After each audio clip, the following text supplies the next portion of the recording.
నొప్పి మాయం సర్జరీ దూరం మోకాలు మరియు నడుము నొప్పులను ఇకపై భరించాల్సిన అవసరం లేదు. ఆపరేషన్ లేకుండా అత్యాధునిక చికిత్స. Indo British advanced pain clinic అధునాతన సాంకేతికతతో ఇప్పుడు బంజారా హిల్స్ తో పాటు మదీనాగూడలో. అధికార పార్టీ కార్యాలయం అంటే ఎంత హడావిడిగా ఉండాలి, వచ్చేవాళ్లు వెళ్లేవాళ్లతో ఎంత సందడిగా కనిపించాలి. కానీ తెలంగాణ మంత్రులు మాత్రం పార్టీ ఆఫీస్ ముఖం చూడడానికి కూడా ఇష్టపడలేదట. ఇద్దరు ముగ్గురు మంత్రులున్నా వచ్చామా, మాట్లాడామా, వెళ్లిపోయామా అన్నట్టుగానే ఉంటున్నారు తప్ప ఇన్వాల్వ్ అవడం లేదట. ఎందుకు అలా జరుగుతోంది? ఆ విషయమై పార్టీలో జరుగుతున్న చర్చ ఏంటి? Let's watch. తెలంగాణలో కాంగ్రెస్ పార్టీ అధికారంలోకి వచ్చాక పార్టీ నాయకులు అసలు బేస్ అయిన గాంధీ భవన్ ను పెద్దగా పట్టించుకోవడం లేదట. అంతా చెలో సెక్రటేరియట్ అంటున్నారే తప్ప పార్టీ ఆఫీస్ ముఖం చూద్దాము అన్న సంగతి గుర్తుకు రావడం లేదని అంటున్నారు.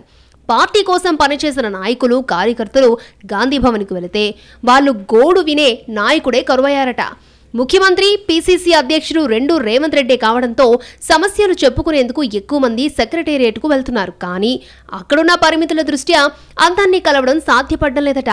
అలాంటప్పుడు ముఖ్యమంత్రికి కుదరకున్నా కనీసం మంత్రులన్నా గాంధీ భవన్లో అందుబాటులో ఉంటే మంచిది అన్న అభిప్రాయం వ్యక్తమవుతోంది పార్టీ వర్గాల్లో. అది మెల్లిగా అసంతృప్తి రూపు సంతరించుకుంటోందట. అసలు ఎన్నికల టైంలో తప్ప పార్టీ నాయకులు పెద్దగా గాంధీ భవన్కి రారు అన్న విమర్శలున్నాయి. అధికారంలోకి వచ్చాక ఒకరిద్దరు మంత్రులు తప్ప మిగిలిన వాళ్ళంతా పార్టీ ఆఫీస్కి ముఖం చాటేస్తున్నారని అంటున్నారు. ప్రతిపక్షాల నుంచి వచ్చే విమర్శలకు, ప్రభుత్వంపై వచ్చే ఆరోపణలకు సమాధానం చెప్పడానికి కూడా మంత్రులు గాంధీ భవన్కు వచ్చే ఆలోచన చేయడం లేదని అంటున్నారు కాంగ్రెస్ నాయకులు. డిప్యూటీ సీఎం భట్టి విక్రమార్క, మంత్రులు పొన్నం ప్రభాకర్, జూపల్లి కృష్ణారావు, ఉత్తమ్ కుమార్ రెడ్డి లాంటి వారు తప్ప చాలా మంది గాంధీ భవన్కు రావడానికి మొహమాట పడుతున్నట్లుగా కనబడుతోంది అన్న సెటైర్లు సైతం వినిపిస్తున్నాయి. ఎన్నికల్లో పార్టీ కోసం పనిచేసిన నాయకులు, కార్యకర్తలు సమస్యలుంటే గాంధీ భవన్కి రావడం ఆనవాయితే. కానీ మంత్రులు మాత్రం అయితే సచివాలయానికి లేదంటే తమ నియోజకవర్గాలకే పరిమితమవుతున్నారు తప్ప పార్టీ హెడ్ క్వార్టర్స్ కు రావడం లేదట. మంత్రులు అందుబాటులో ఉంటే సాధారణ ప్రజలు కూడా సమస్యలు చెప్పుకోవడానికి గాంధీ భవన్కు వస్తారని, అది పార్టీకి కూడా ప్లస్ అవుతుంది అన్న అభిప్రాయం ఉంది.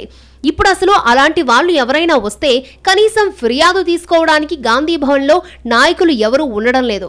కనీసం సీనియర్ మంత్రులు వారంలో 4 రోజులైనా అందుబాటులో ఉంటే ఒకవైపు పొలిటికల్ యాక్టివిటీ, మరోవైపు ప్రజలకు కనెక్ట్ అవ్వడం ఒకేసారి జరుగుతాయని అంటున్నారు. ప్రెస్ మీట్ల కోసం వచ్చిన ఒకరిద్దరు మంత్రులు కూడా ఆ పని చూసుకుని వెళ్లిపోవడమే తప్ప గాంధీ భవన్కి వచ్చే నాయకులు, కార్యకర్తల సమస్యలు కూడా పట్టించుకున్న పాపాన పోవడం లేదట. కేబినెట్ మంత్రులు వారానికి 4 రోజులు నలుగురు చొప్పున గాంధీ భవన్కు వచ్చినా నెల రోజులకు సరిపడా కార్యకర్తలకు అందుబాటులో ఉండే అవకాశం ఉంటుంది. కానీ కొంతమంది అయితే అసలు మంత్రి పదవి వచ్చాక ఒక్కసారి కూడా పార్టీ ఆఫీస్ ముఖం చూడలేదట. మొదట్లో జరిగిన 1-2 సమావేశాలకు తప్పితే మంత్రులు పెద్దగా గాంధీ భవన్ వైపు రావడం లేదు అంటున్నారు. దీంతో ఎన్నికలొస్తే తప్ప నాయకులకు, కార్యకర్తలు గుర్తుకురారా అన్న ఫీలింగ్ పెరుగుతోందట పార్టీలో. ప్రభుత్వ పెద్దలు ఇప్పటికైనా మేల్కొని మంత్రులకు గాంధీ భవన్ డ్యూటీలు వేస్తేనే పార్టీకి, ప్రభుత్వానికి మంచిది అన్న అభిప్రాయం బలపడుతోంది.